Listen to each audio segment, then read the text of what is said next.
bottom of the barrel. Scraping the bottom of the barrel, baby. Hello and welcome to the first episode of Bottom of the Barrel, where we talk about everything and anything. The subject never stays the same, as we are getting our humour and all the content we can gather from the bottom of the barrel. I'm your host, and of course joining me, my co-host, Dylan Osborne. G'day, mate! G'day, mate! Yeah, g'day, mate. How you going? Yeah, pretty good. Sun's coming out. I'm sitting here in the same room as you. What could be better? Yeah, and that's right, Dylan. And I'm going to kick it off with a question that's shocked the nation, not just ourselves. That bloody earthquake, because it's one of the biggest one that's hit New Zealand in a long time. Dylan, how'd you get on? What happened in your circumstances when it hit? I was in bed, napped out, woke up, got a bit of a fright. I didn't really stress out too much. Got 1 foot out of bed, half out of bed, and that was about it. Went straight back to sleep afterwards. So yeah, not really phased. What can phase Dylan Osborne? Would it be safe to say that New Zealand set a new world record for the most New Zealanders shitting their pants at one time? Yeah, and it's been carrying on for the last 2 days as well. People are treating aftershocks like the tsunamis. I'm not scared of a lot of things, but an earthquake, holy shit, there's nothing you can do. Like, there's phobias out there, like people scared of spiders, shit like that. But with an earthquake, there's literally nowhere you can hide from a fucking earthquake, and they suck, man. Yeah, I can agree with you. But anyway, you want to know why our first episode getting toasted? Because we are in fact approaching Toast Martinborough. It's a wadded up regional event that happens every year. People come from all over New Zealand. It's a massive event basically where people come down and drink a whole lot of wine in the sun for about 8 hours, and you could believe there are some embarrassing situations for people that are drinking wine all day. And we've got our own experiences to share, so join us as me and Dylan get toasted. It's the bottom of the barrel. Scraping that content right out of the bottom of the barrel. Yeah, so this week me and Dylan decided we're going to get toasted and talk a little bit about a local event, as we're both from Martinborough/Greytown. Toast Martinborough, it is approaching on the 20th of November, which is this Sunday. One thing I've never come to terms with, Dylan, is why the hell is Toast Martinborough on a Sunday? Yeah, well, that's true. Sundays are usually a good drinking day, but it's still not a big deterrent for binge drinking, is it? I could just about put a bet on it. I'd just about be happy to put my left testy on it that 90% of people that go to Toast Martinborough do not attend work the next day. Or the following day, for that fact. And I would also agree that a lot of people drink double browns and tuis more than they do wine on the day. I know myself, before I go to Toast Martinborough, I usually try and get as written off as possible, and that's usually consists of drinking a beer with every sausage I eat for my champagne breakfast. So yeah, that's it. Some people think because the event usually starts about 9-10 in the morning that you've got to get real drunk before actually going to the vineyards. Basically, for the locals, it's just a big party, bringing a lot of outsiders into our little town, and a reason for us to get on the piss with some new people, really, isn't it? Going back to the drinking before we go, I have heard a story that you're actually not allowed into Toast Martinborough if you're not blowing over about 800. But on a serious note, they have enforced a few more rules into Toast Martinborough because it has turned into such a younger audience when they're actually after the, an older demographic, because the young people come as a party and just get pissed off their face and just shit themselves, piss everywhere and comb her out here, there and everywhere. So they are starting to enforce rules, but you better believe it is New Zealand and those rules are not working. Younger and younger people are going every year, and I don't see that changing anytime soon. But moving on, it is now time for our first segment of the show, Social media studs and duds. So you heard it there. I'm talking about social media studs and duds, things I like and things that I don't like in regards to social media. I could say I'm pretty active on social media. taking over the world, baby. One thing I have really enjoyed over the last couple of weeks is the mannequin challenge. Oh fuck, I cannot agree more. The mannequin challenge, so good. Frozen Chook I was a massive fan of, but I'm really enjoying this one at the moment. I can't agree more, actually. Yeah, I noticed the mannequin challenge really burst on to social media about 2 weeks ago. It was apparently started by a couple of teenagers in the US. The first mannequin challenge was done to the beat of Ray Shremmurd's Black Beatles, so that's kind of become the theme song for this new crazy mannequin challenge. There's been numerous amounts of sports teams, bands, groups, singers, just everyone's been doing it. One of the funniest things with the mannequin challenge is, of course, when the older generation get in and do it, and with their old age, they struggle when it comes to standing still. got the old Alzheimer's or the Tourette's. Yeah, a bit of that. So yeah, you just see them sitting there just shaking and shaking, and you think, oh mate, you're a bit too old for that mannequin challenge. But that's the thing with the mannequin challenge. Its downside is it's got that one dickhead that always moves beforehand, or someone that forgets to pause the TV. So all these people are frozen still, but somehow the TV's still playing the program that's on. You know. And so that's my favourite thing on social media at the moment. We'll briefly talk about something that I don't like on social media at the moment, and that's all the stuff about Donald Trump. Like, don't get me wrong, I really enjoyed the debates and the rallies and stuff, and I found it humorous more than anything. I don't know if that's just because I don't really get involved with politics too much, but yeah, it is getting a bit old. Like me and Peter were talking about just before with the earthquake statuses and stuff, it's kind of got to that stage now where, yeah, you see it and you kind of just get a bit pissed off about it. We're all there, you can't hide from it, we all know about it. Yeah, and then social media will be fucking very quiet for me next week. I don't know what I'm going to pick. yeah, that's it. We're going to hope that Dylan can find something, scrape up something of the barrel, because that's the only thing really dominating social media at the moment. Well, who knows? I can always fall back on Peter's Facebook page. Like, that's always a dud for me every week. That's life and the balance, really. Alright, so that's social media studs and duds. We're going to jump straight back into talking about getting toasted at Toast Martinborough. Yeah, boy! Bottom of the Barrel podcast. So yes, we're getting back into talking about Toast Martinborough. It is happening this weekend, the 20th of November in Martinborough. It is actually the 25th annual event for Toast, so it's the 25th year that Toast has been happening. Me and Dylan are both over the age. It's obviously an R18 event, and we've both been at least once to this event, so we're going to tell you a little bit about our stories. I wouldn't say it's a story. It's not a particular story from one Toast Martinborough. I think the one thing when someone asks you about your experiences at Toast Martinborough, what happens at Martinborough, you always come back to the old, I remember fucking walking down through the vineyards here, bunch of people rooting over there, someone spewing over there, you know, it's like... It's never one particular story. There's never one particular story about that happening. It's like... clips of the day sort of all mixed into one. Well, I've got a bit of a story, I suppose, what I can remember. I've only done Toast Martinborough once. I think I was about 19, 20 when I stepped up to the plate and got my first Toast Toast Martinborough experience out of the way. I remember coming into it, we started about 8:30 with an 18 box of double brown, as I said earlier in the podcast, but for some reason people think you've got a pre-drink for toast, even though it's a 6-hour day of binge drinking wine in the hot sun. So we started off, we smashed back an 18 box of double brown between three of us, I don't know. And then we went into our first vineyard, and before you knew it was only 10:30 in the morning, and I was absolutely zigzagging across all sorts of roads and streets until I heard this massive beep behind me, and it was a bus, because there's a lot of buses travelling from vineyard to vineyard, and obviously every bus is absolutely jam-packed with people. So I looked behind me, and there's this bus full of people just staring at me, jumped on the bus, hopped on, and it was one of those atmospheres, people were just cheering and absolutely loving you for being a drunken dribble. Any other time they'd be like, what is this drunk idiot up to? But they were just loving it. And anyway, we went back into the square of Martinborough, and pretty much that's where she ended, because I can't remember anything after that. So that was about 4 or 5 years ago. I haven't been back to Toast since, so that sort of gives you a bit of a view on how messy Toast can get and how much it put me off wine. So... what was that? What's the punchline to that story? I was waiting for you to say something like, oh yeah, I was on this bus, got off this bus, next minute this cyclist come past and just plowed me over, but then you're like, oh yeah, moral of the story is, was on a bus, drunk, and then forgot what happened for the rest of the night. Well, pretty much that just sums Toast up. No, there wasn't a punchline, but that's what I'm just saying. That's pretty much sums up Toast Martinborough. That's the best stories you're really going to get for own experiences in Toast. Oh, well, let's get myself out of the rut there. We're going to move on with my new segment. It's time for Pete's Life Cheats.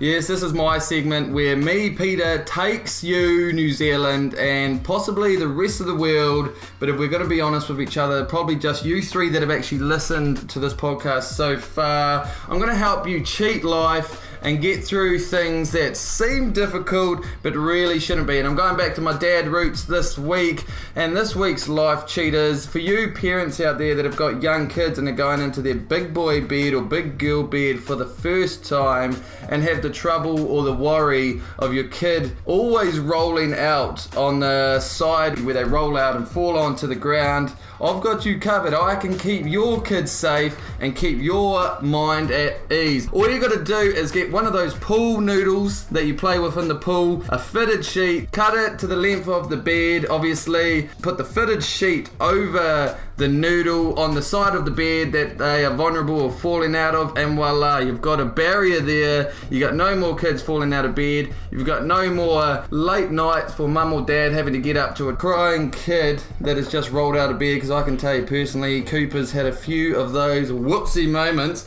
where he's asked out of the bed. So Dylan, thoughts on this week's life cheat, mate? Love it.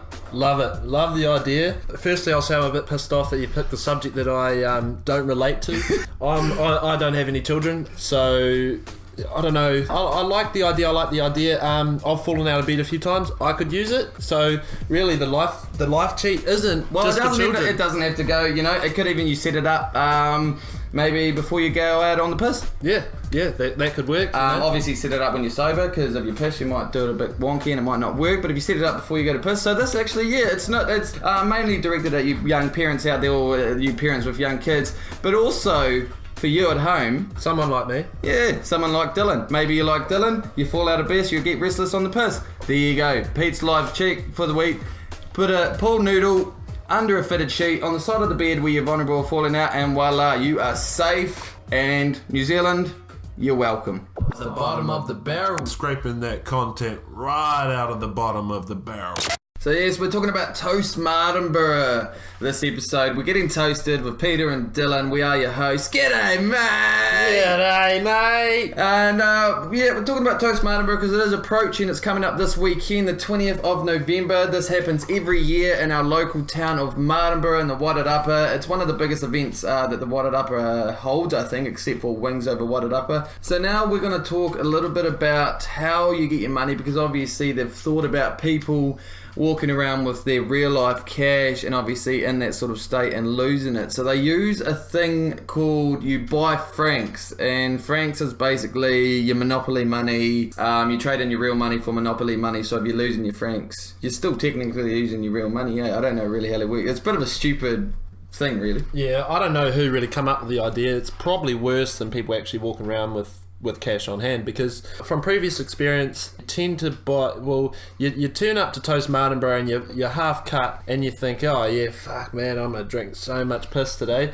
So you're like, oh yeah, cool, I'll drop $150 on some Monopoly money, you could say. And then by the end of the day, or say by Monday, you wake up and you've got 50 fucking francs there, and you think, oh fuck, what am I going to do with this? And you can't trade it in either, so you're pretty much flushing it down the drain. Yeah, it's sort of one of those situations when you're starving as you go to Macca's and your eyes are bigger than your stomach and you buy 2 family meals when really you only get through 1 family meal, and you've got all this food left over and it tastes like shit the next morning in the fridge and you don't actually end up using it.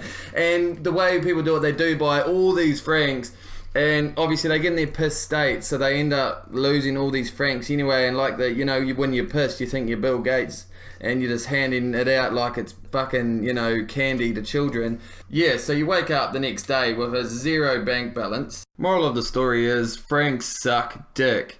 Anyway, moving on to Dylan's next segment. It's Dylan's Weekly Must. Yeah, g'day. Back again. This is Dylan's Weekly Must. Hang on, Give mate. you a list. You never win anywhere.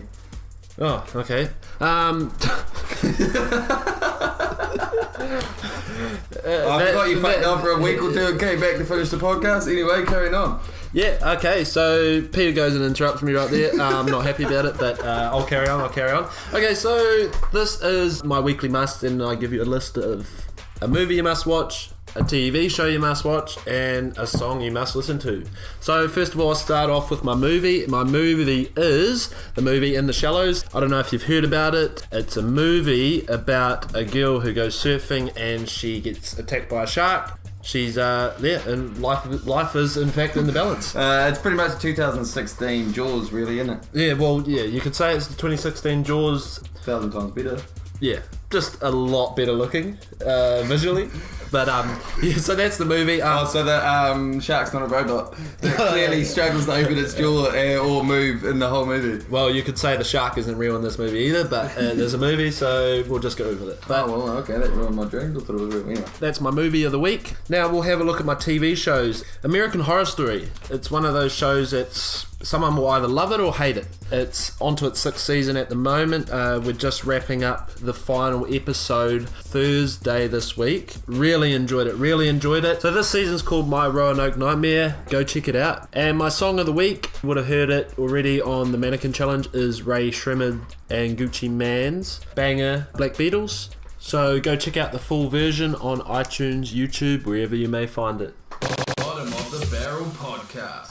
Yes, thank you if you have made it this far of the podcast. We are in fact getting toasted as Toast Martinborough is coming up this weekend, the 20th of November, plugging it hard. The organisers of Toast better appreciate what I'm doing here in our podcast. So this is the 25th annual year of Toast Martinborough. It's the 25th year this has been happening, so that's longer than I've been alive, longer than Dylan's been alive. So it's been happening for a while, every day, once a year, around November, a Sunday day. People have been getting extremely fucked up in the sun in Martinborough, but they are calling it that it might be the last year this year. Dylan, how do you feel about it, mate?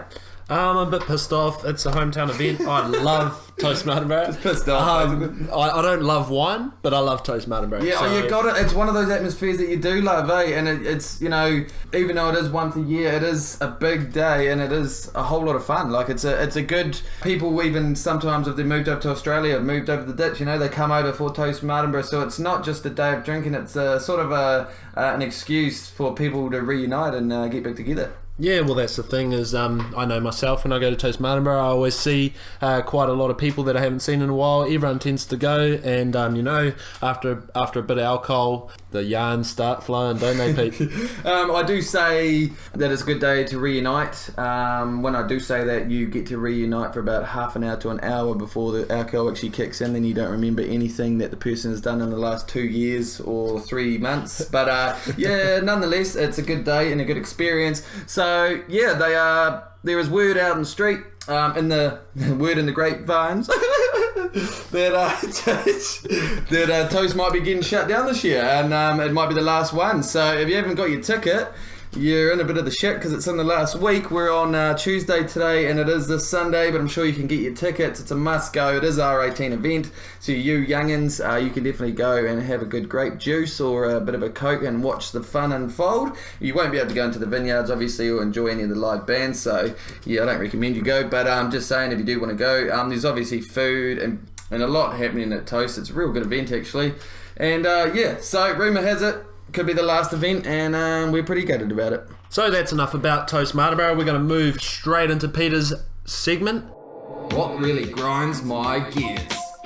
Yeah, so a lot of people have always said that I've got a lot to complain about, so we're better than here to get some of the shit that does really grind my gears out and off my chest. This week I'm going to be talking about you drivers out there that may be able to relate to this. Those people that drive in 100k zones about 70 to 80k's and you're following behind them and you've got nowhere to pass them, and then you finally come up to a passing lane and you're more than stoked and you go to pass them and they think it turns into a quarter mile and they end up going about 110, so you end up going about 120 to 130 just to pass these people that were once going 70k's in a fucking 100k zone and then think it's a good idea to speed up when they come to a passing. Yeah, next minute you and the other car are just hitting cutout 180, yeah, just down the passing lane, like, oh yeah mate, I'm gonna go you now. Yeah, they look across at you and you know you've got an angry face because you're pissed off from them going 70k's in the Hyundai, and then they realise, oh, this guy's angry at me, why is he angry at me, so I'm gonna piss him off even more and try and match his speed on the passing lane. And this is where road rage is invented, people. I'm telling you now, drivers like that, get your licence taken off you and get off the bloody road. rant over. The bottom of the barrel. Scraping that content right out of the bottom of the barrel. You are listening to the Bottom of the Barrel podcast. We are getting toasted. We're talking about Toast Martinborough. It's happening this weekend, the 20th of November. It's about the 5th time I've plugged this now. I truly am scraping the content and the words straight out of the bottom of the barrel, baby. So yeah, we're talking about Toast. We've just covered a few things, some of our own experiences at Toast, some of the prices. It is the 25th annual event this year. 25th year Toast is happening. They're talking about that this possibly may be the last Toast. So for you people that aren't even 18 yet, hard luck, bugger.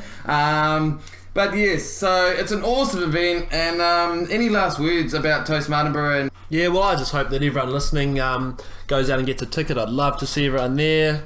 Anyone who knows me knows I'll be pretty pissed. Getting toasted? Yeah, getting toasted, you could say. So I'll be pretty pissed. Come say hey, come have a yarn, come give me a tune-up, whatever, I love it. Yeah, so get a ticket, guys, and be sure to be responsible as well. Try to be responsible. Try not drink drive or anything like that. Because honestly, I've heard of people getting done for drink driving in Toast Martinborough. As Dylan said, make sure you get a ticket, go have some fun in the sun, and show us your bum. Dylan versus Peter in a battle royale. Nah, bro, we're just having an argument. To the death. No injuries. Shit. Fight! So yes, this is the part of the show where me and Dylan battle off, because me and Dylan are forever battling, arguing about everything. To be honest, we've actually done pretty well in this podcast with agreeing with one another with the segments that we've been talking about. But this is the bit where we thought we're only going around in circles between each other of battling about things that we disagree and agree with. So we're going to choose one thing each week, and we're going to put it on our Facebook page and let you decide what you think is better. And obviously whoever loses within a week's time gets punished and gets something done to them. So this week in Versus, we're going to be talking about your drive in your car. I know myself, I love to listen to my own playlist on iTunes. I really dislike the radio, and I know that Peter loves listening to the radio when he's driving. So that's what we're going to be talking about on Versus today, is whether or not when you're driving, do you listen to your phone or do you listen to the radio? Make sure you head over to the Facebook page, like which you think should be the winner, and then next week live on our podcast we'll be getting punished. The loser will be getting punished, so make sure you head over to that Facebook page now and like what you think should win. Pick me, please. Nah, pick me. Bottom of the Barrel podcast. That is episode 1 done and dusted. Thank you so much for tuning in and coming along, getting toasted with me and Dylan, as Toast Martinborough is happening this weekend, the 20th. Nah, I'm not going to say it again, but thank you so much for tuning in. Make sure you head over to our Facebook page, like who you think should win this week's Versus and get punished next week. And of course, while you're there, tell your friends and like the Facebook page. And make sure you like our YouTube and SoundCloud pages as well. I'd just like to thank you guys as well as Peter for tuning in. If you lasted this long, proud of you, and make sure you tune in next week as we talk about Crepe Day. Seems to be the trend with our show here, is anything alcohol related, we'll talk about it. We're not alcoholics, I promise. Maybe a little bit, who knows. Anyway, thank you so much for listening, guys. We appreciate it. Head over to those pages, like and subscribe. We love y'all. We'll see you later, because we are scraping the bottom of the barrel, baby. We're getting